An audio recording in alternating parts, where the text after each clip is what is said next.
A new study about to be released next month finds children suffer the most when undocumented parents are deported to Mexico.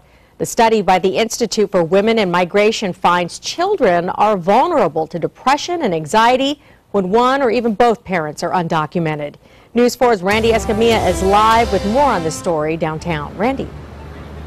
Elsa, diplomats here at the Mexican consulate and officials with Child Protective Services were briefed today about this growing crisis affecting children.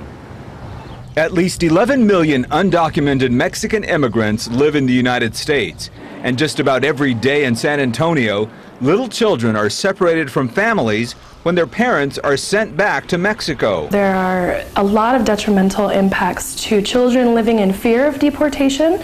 A lot of research has shown that children live with increased anxiety, increased symptoms of depression, behavioral issues when they're living in fear that their one or both parents will be deported or detained at any time. The study finds when parents are deported, children are usually placed into the custody of Child Protective Services.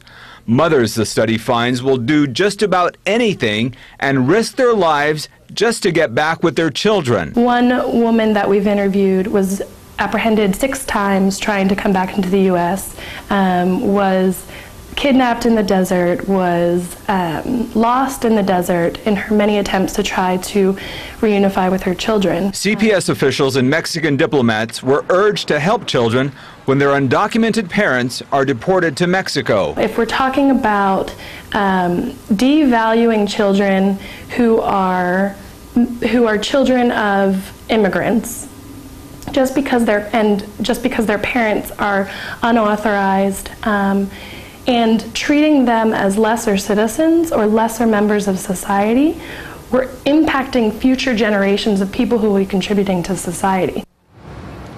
Right now, the only hope these kids have are changes in U.S. immigration policy, and that could be debated next year. Live downtown, I'm Randy Escamilla, News 4 San Antonio.